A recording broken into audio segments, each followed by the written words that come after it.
வணக்கம் ஜெயஹிந்த். போருக்கான யுகம் அப்படின்றத நம்ம நிறையா டைம் சொல்லியிருக்கோம். ஸோ இப்போ ஒரு போர் ஆல்மோஸ்ட் முடிவுக்கு வரக்கூடிய ஸ்டேஜில் இன்னொரு மிகப்பெரிய யுத்தத்துக்கு ஸ்டார்ட் ஆகுது அமெரிக்கா. இந்த நாடு எது அப்படின்னு பார்த்தீங்கன்னா கியூபா. ஸோ வெனிசுலாவுக்கு மிக அருகில் இருக்கக்கூடிய நாடு. அதே மாதிரி சோவியத்தோட கம்யூனிஸ்ட் சித்தாந்தத்தை மிகப்பெரிய லெவலில் இன்றைக்குமே ஃபாலோ பண்ணக்கூடிய ஒரு கடைசி நாடுன்னு கூட நம்ம சொல்லலாம். இப்போது கியூபா மீது அமெரிக்கா ஏன் போர் தொடுக்கிறாங்க, இது ஜஸ்ட் மிரட்டலா, இதுக்கு பின்னாடி இருக்கக்கூடிய அரசியல் என்ன அப்படின்றத நம்ம டீட்டெயிலாக பார்ப்போம். இப்போது மன்ரோ டாக்ட்ரைன் அப்படின்ற டாக்குமெண்ட், ஒரு அமெரிக்காவுடைய முன்னாள் ஜனாதிபதி அவர் என்ன சொன்னாருன்னா, அமெரிக்காவை சுற்றி இருக்கக்கூடிய ஒரு 37 நாடுகள், வெஸ்டர்ன் ஹெமிஸ்பியர், இங்கே வேறு ஒரு சக்தி ஏதாவது ஒரு ரூபத்தில் உள்ளே வந்தாங்கன்னா அது அமெரிக்காவுடைய தேசிய பாதுகாப்புக்கு ஆபத்து அப்படின்றது தான் அந்த மன்ரோ டாக்ட்ரைன். சிம்பிள் லாங்குவேஜில் சொன்னோம்னா, இப்போது ட்ரம்ப்போடைய 2025 நேஷ்னல் செக்யூரிட்டி டாக்குமெண்ட் எடுத்தோம். இதை பற்றி நம்ம ஏற்கனவே ஒரு வீடியோ போட்டிருக்கோம், அதில் டீட்டெயில்ஸ் இருக்கும் பாருங்கள். அதுபடி எடுத்தீங்க அப்படின்னா மன்ரோ டாக்ட்ரைனை அவங்க இன்னைக்கு கொண்டு வராங்க. ஸோ எங்கே ஆரம்பித்தாங்க, ட்ரம்ப் பதவிக்கு வந்த முதல் தாக்குதல் அவர் எங்கே பண்ணாருன்னு பார்த்தீங்கன்னா பனாமா. ஏன்னா பனாமா அந்த கால்வாயை செய்தது அமெரிக்காவுடைய வீரர்கள். கிட்டத்தட்ட 35,000 பேர் மலேரியாலே இறந்தாங்க எங்களுடைய மக்கள். அந்த பனாமா கால்வாயில் ஆப்ரேட் பண்ணுறது யாருன்னு பார்த்தீங்கன்னா சீனா. ஸோ பனாமாவை பிடிச்சி இறுக்கி சீனாவுடைய அந்த கான்ட்ராக்டை ரத்து செஞ்சாங்க. சீனாவை அங்கேருந்து வெளியேற்றுறாங்க.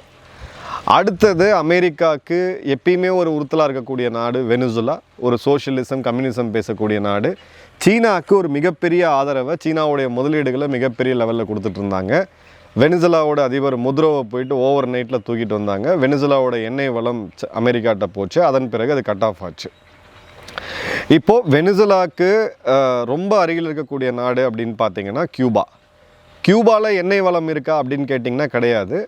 கியூபாவை கை வைக்கிறதுக்கான காரணம், அமெரிக்காவுடைய காரணம் என்ன அப்படின்னு பார்த்தீங்கன்னா, அமெரிக்காவுடைய கல்ச்சர், அது ஒன்றும் பெரிய கலாச்சாரம்னு நம்ம சொல்ல முடியாது, பட் அவங்க நினைக்கிறது நம்ம ஒரு உலகத்திலே ஒரு சிறந்த ஒரு கலாச்சாரம் அப்படின்னு சொல்லிட்டு, அந்த கலாச்சாரத்துக்கு மிகப்பெரிய சீரழிவாக இன்றைக்கி அதுக்கு போயிட்டுருக்கிறது எதுன்னு பார்த்தீங்கன்னா போதை மருந்துன்னு சொல்லக்கூடிய ட்ரக்ஸு.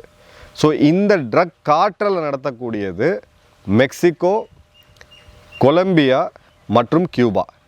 கியூபாவில் இருந்து தான் இதற்கான மொத்த காற்றலும் ஆப்ரேட் ஆகிட்டுருக்கு.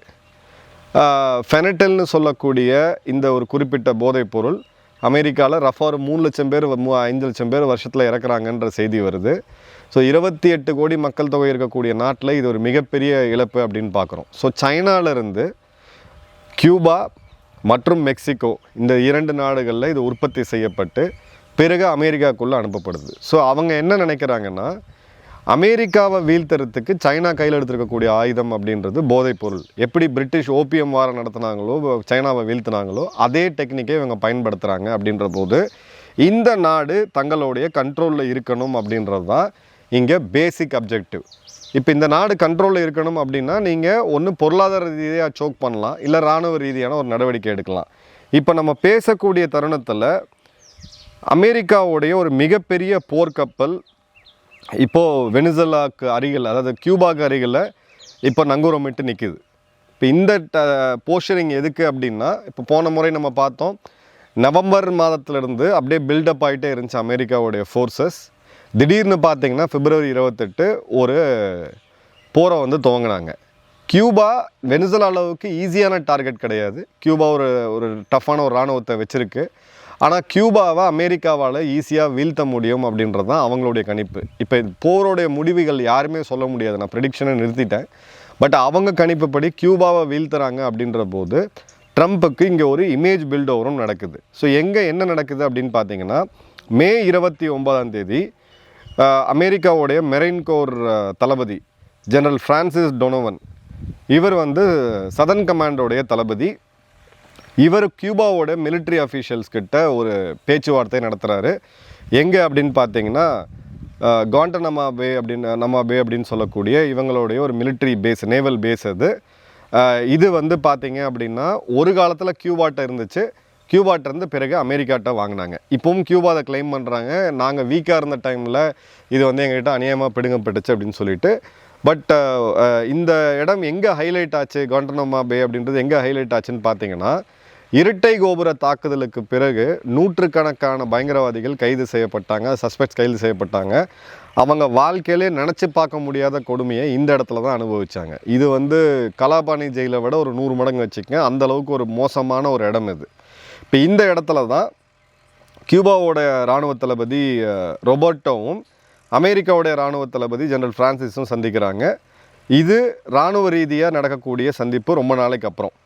இப்போ இந்த இடத்துல ஏன் இந்த சந்திப்பு இப்போ கொண்டு போகிறாங்கன்னா, ஒரு பக்கம் வெனிசுலாவை வீழ்த்தின பிறகு இவங்களுடைய ஃபோக்கஸ் எங்கே வந்துச்சு, ஈரானை நோக்கி வந்துச்சு. இந்த இடைப்பட்ட ஒரு 4 மாத காலம், ஜனவரி பிப்ரவரி, இந்த 4 மாத காலம் மே வரைக்கும் எடுத்தீங்க அப்படின்னா, இந்த காலகட்டங்களில் கியூபா கம்ப்ளீட்டாக ஒரு ஆயில் டிபெண்ட்டாக இருக்கக்கூடிய நாடு. வெனிசுலாவிலேருந்து கியூபாவுக்கு ஆயில் போகும், கம்ப்ளீட்டாக கட் ஆஃப் பண்ணாங்க. பெட்ரோல் டீசல் தட்டுப்பாடு மிகப்பெரிய லெவலில் ஏற்பட்டுச்சு, மின்சார தட்டுப்பாடு பெரிய லெவலில் ஏற்பட்டுச்சு. மக்கள் ஹோல்ட் பண்ணி ஜென்ரேட்டரை வச்சு இயக்கக்கூடிய அளவுக்கு ஒரு கொடுமையான ஒரு ஃபேஸை கியூபா கொண்டு போனாங்க அமெரிக்கா. கியூபாவால் எதுவுமே பண்ண முடியல, அவங்களுக்கு வேறு சீ லைன்ஸ் கிடையாது, சைனாவோட ஹெல்ப்பும் அவங்களுக்கு கிடைக்கல. வெனிசுலாவுடைய மொத்த ஆதரவும் இவங்ககிட்ட போனதுனால கரெக்டாக வச்சு சோக் பண்ணாங்க, ஒரு எக்கனாமிக் பிளாக்கேடை பண்ணாங்க. பட் பெரிய அளவில் நியூஸில் வராமல் பார்த்துக்கிட்டாங்க. இப்போ இதை நம்ம ஆய்வு செய்ய போகும்போது தான் நினச்சே பார்க்க முடியாத அளவுக்கு ஒரு நெருக்கடியை கியூபா கொடுத்துருக்காங்க அப்படின்றது தெரியுது. ஸோ கியூபன் எக்கனாமி ஏற்கனவே ஒரு ஷேக்கியாக இருந்த டைமில் இது இன்னும் கம்ப்ளீட்டாக இதாகுது அப்படின்றத பார்க்குறோம். அதன் பிறகு அமெரிக்காவுடைய போர்க்கப்பல்கள் மிகப்பெரிய லெவலில் கரீபியன் கடலில் போகுது. அதன் பிறகு சிஏஓடைய டைரக்டர் ஜான் ரிட்லெஃப் ஹவானா போகிறார். அதன் பிறகு கியூபாவை நாங்கள் தூக்க போகிறோம் அப்படின்னு சொல்லி போன மாதம் ட்ரம்ப் ஒரு லைட்டாக ஒரு பிட்டை போட்டு பார்க்குறாரு. பிறகு இந்த பேச்சுவார்த்தை அப்படின்றது நடக்குது. இப்போ இந்த மீட்டிங்கில் என்ன நடந்துச்சு அப்படின்னு பார்த்தீங்கன்னா, சவுத்காமோடைய பெரிமீட்டர் அசஸ்மெண்ட்டுன்றது ஒரு பக்கம் அவங்க பேஸில் வைக்கிறாங்க. ஸோ இந்த இடத்துல அவங்களுடைய மிகப்பெரிய இராணுவ முகாம் அப்படின்றது இருக்குது, ஃபேமிலிஸோடு அங்கே தங்கி இருக்கக்கூடிய ஒரு ஏரியா. ஸோ இது ரொட்டீன் ஃபென்ஸ் மீட்டிங் அப்படின்னு சொல்லி இவங்க சொன்னாலுமே, இப்போது ஒன்று நீ எங்கள் வழிக்கு வந்துரு, சைனாவோட இதை கட் பண்ணு, ட்ரக் கார்ட்டலோடைய கம்ப்ளீட்டாக நீங்கள் டிஸ்மேண்டில் பண்ணணும், இல்லைனா உங்கள் மேலே போர் தொடுத்து வெனிசுலாவோட அதிபர் எப்படி தூக்கிட்டு வந்தோமோ உங்களையும் அது மாதிரி பண்ண போகிறோம் அப்படின்றது தான் இது. ஏன்னா கியூபா ஜென்ரலாக ஃபிடல் காஸ்ட்ரோ டைம்ல இருந்தே பார்த்தீங்கன்னா அமெரிக்காவுக்கு ஸ்ட்ராங்கான ஒரு எதிர்ப்பை வைப்பாங்க. ஆனால் இந்த இடத்துல அவங்க தெளிவாக அடங்கி போகிறது தெரியுது. இந்த மீட்டிங் ரொம்ப பாசிட்டிவாக போச்சு அப்படின்னு சொல்கிறாங்க. ஏன்னா காண்டனமா பே அப்படின்றது 1903 ஒரு லீஸ் அக்ரிமெண்ட் மூலிமா அமெரிக்காட்ட வந்துச்சு. அது கியூபாவோட பகுதி. இன்னி வரைக்கும் அதை ரிட்டர்ன் பண்ணல, லீஸும் முடிஞ்சு போச்சு. அதன் பிறகு கோல்டு வார் பனிப்போர் காலத்தில் கியூபா சோவியத்தோட ஸ்டைல் எடுத்ததை பார்த்தோம். அந்த கியூபன் மிசைல் கிரைசிஸ் எந்த அளவுக்கு உலகத்துக்கு ஒரு உலகப்போர் 3 அப்படின்ற அளவுக்கு கொண்டு போய் நிறுத்தினதெல்லாம் நம்ம வரலாற்றில் பார்த்துருக்கோம். ஸோ இந்த இடத்துல ஒரு ஃபுல் ப்ரெஷர் கேம்பெயினை இவங்க ஆரம்பிச்சிருக்காங்க. இந்த மேக்ஸிமம் ப்ரெஷர் எஸ்கலேஷன் அப்படின்றது ஜனவரி 3 அமெரிக்காவுடைய டெல்டா ஃபோர்ஸ் வெனிசுலாவோட அதிபர் நிக்கோலஸ் மதுரோவை தூக்கிட்டு வராங்க. ஜனவரி 30 எந்த ஒரு நாடும் கியூபாவுக்கு ஆயில் எக்ஸ்போர்ட் பண்ணக்கூடாது, பண்ணால் அந்த கப்பல்களை தாக்கும், அவங்க மேலே வரி விதிப்போம் அப்படின்னு சொல்கிறாங்க. கியூபாவோட ஆயில் இம்போர்ட் பார்த்திங்கன்னா பிப்ரவரி மாதத்துக்குள்ளே 90% வீழ்ச்சியை சந்திக்குது.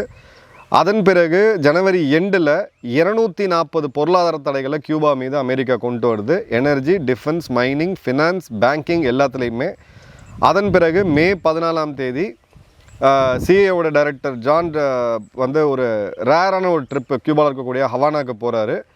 போன பிறகு ரால் காஸ்ட்ரோவுடைய பேரன், அதாவது ஃபிடல் காஸ்ட்ரோவுடைய கொள்ளு பேரன், அவரை சந்திக்கிறாங்க. அதன் பிறகு பார்த்தீங்க அப்படின்னா மே 20ஆம் தேதி கியூபாவுடைய அதிபர் ரால் காஸ்ட்ரோவை, கிட்டத்தட்ட அவருக்கே 94 வயசாகிடுச்சு, இப்போது ஒரு தாத்தா அவர், இப்போது அவர் மேலே 4 மர்டர் கேஸை சார்ஜ் ஷீட் ஃபைல் பண்ணுறாங்க அமெரிக்காவுடைய கோர்ட்டில். ஸோ இப்போ அவர் போய் தூக்கிட்டு வரணும்னா ஏதாவது ஒரு ரீசன் கொடுக்கணும் இல்லைங்களா? ஸோ அதுக்கு ஒரு மர்டர் கேஸை போட்டு தூக்கிட்டு வராங்க.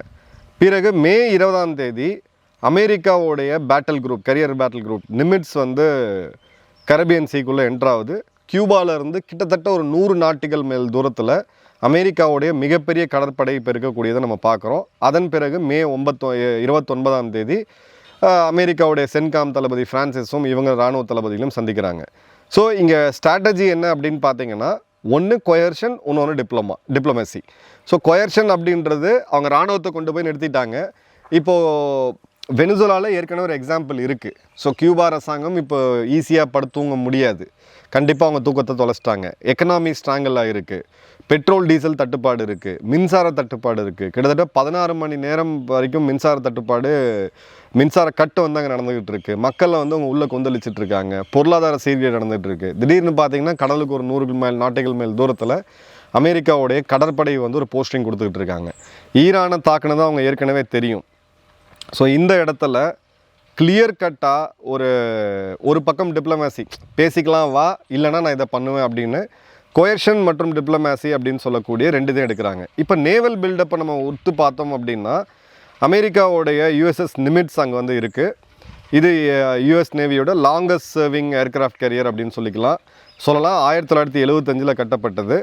இப்போ இதில் பார்த்தீங்கன்னா FA-18 சூப்பர் ஹார்னட்ஸ், EA-18G கிரவுலர்ஸ், E-2D ஹாக்கை மற்றும் இது கூடவே பார்த்தீங்கன்னா யூஎஸ்எஸோடைய கிரிட்லி கைடட் மிசைல் டெஸ்ட்ராயர் மற்றும் யூஎஸ்என்எஸோடைய ரெப்ளனிஷ்மெண்ட் ஆயிலர், இது எல்லாமே கூட சேர்ந்து இருக்கிறதுனால ஒரு கியூபா போன்ற ஒரு நாட்டுக்கு இது ஒரு வலிமையான கடற்படை அப்படின்றது தான் பார்க்கணும்.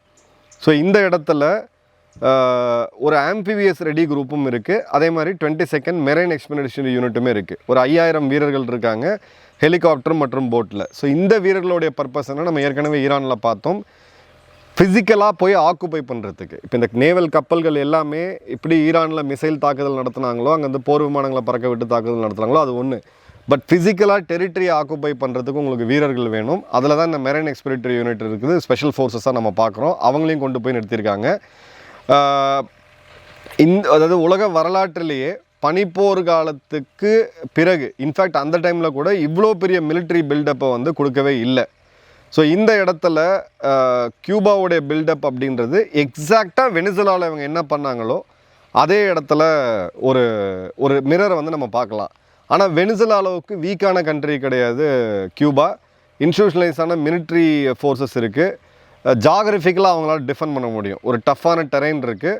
அதே மாதிரி பார்த்தீங்கன்னா ஸோ இந்த ஆட்சியை மாற்றிட்டாங்க. அடுத்தது யார், ஒரு கிளியர் கட்டாக ஒரு யூஎஸ் ஃபேவரபிள் கவர்மெண்ட்டும் தெரியல. வெனிசுலாவில் பார்த்தீங்கன்னா அவங்க எதிர்க்கட்சி தலைவர் அவங்களுக்கு வந்து நோபல் பரிசு கொடுத்ததெல்லாம் பார்த்தோம். இப்போ அவங்க தான் வந்து அமெரிக்காவுடைய ஆசீர்வாதத்தோடு அவங்க வந்து நிர்வகிச்சிட்டு இருக்காங்க. ஸோ இதுதான் இப்போ இருக்கக்கூடிய ஒரு மிக முக்கியமானது. இந்த ஆயில் பிளாக்கேட் அப்படின்றது மிகப்பெரிய தாக்கத்தை வந்து ஏற்படுத்தி இருக்குது. பெட்ரோல் டீசல் இன்றைக்கி கிட்டத்தட்ட இல்லாத ஒரு நிலைமையில் இருக்குது அப்படின்றத பார்க்குறோம். அதே மாதிரி மிகப்பெரிய அதாவது அத்தியாவசியமாக தேவைப்படக்கூடிய மெடிசன்ஸு, அங்கே மக்களுக்கு இப்போ இந்த ஹார்ட் அட்டாக் வந்தவங்கலாம் பார்த்திங்கன்னா இந்த பிளட் தின்னர் டேப்லெட் போடுவாங்க, அந்த மாதிரி டேப்லெட் கூட ஷார்ட்டேஜ் இருக்கிறத நம்ம பார்க்குறோம். அதே மாதிரி பார்த்திங்க அப்படின்னா ஜெட் ஃபியூவல் ஷார்ட்டேஜ் அப்படின்றது இருக்குது. அரிசி மற்றும் மக்காச்சோளம் இது 2ஓட ஷார்ட்டேஜ் அப்படின்றது இருக்குது. இதில் பார்த்தீங்க அப்படின்னா 2020லேருந்து 26க்குள்ளே ஒரு 10 லட்சம் கியூபா மக்கள் அங்கேருந்து வெளியேறியிருக்கிறாங்க. வேறு நாடுகள், கனடா போன்ற நாடுகளுக்கு போயிருக்காங்க. ஒரு போர் இல்லாத சூழ்நிலையில் இவ்வளோ மக்கள் வேறு நாட்டுக்கு வந்து இடம்பெயர்றது அப்படின்றது இதுதான். இப்போது ஹவானா பார்த்தீங்கன்னா கியூபாவோட கேபிட்டல் ஹவானா பார்த்தீங்க, அங்கே வேலை செய்யக்கூடியவங்க சில சோஷியல் மீடியா பதிவில் போட்டிருக்காங்க, பேய் நகரம் மாதிரி இருக்குது, கார்ஸே கிடையாது. மோஸ்ட்லி பார்த்தீங்கன்னா மக்கள் வந்து சைக்கிளில் தான் போகிறாங்க. குப்பை எழுறதுக்கான வண்டிகளுக்கு பெட்ரோல் டீசல் கிடையாது. ஸோ எங்கே பார்த்தாலும் வந்து குப்பையாக இருக்குது. அந்த நகரமே அசுத்தமாகி ரொம்ப ஸ்மெல் அடிக்கக்கூடிய ஒரு நிலைமையில் இருக்குது அப்படின்றத அவங்க சொல்கிறாங்க.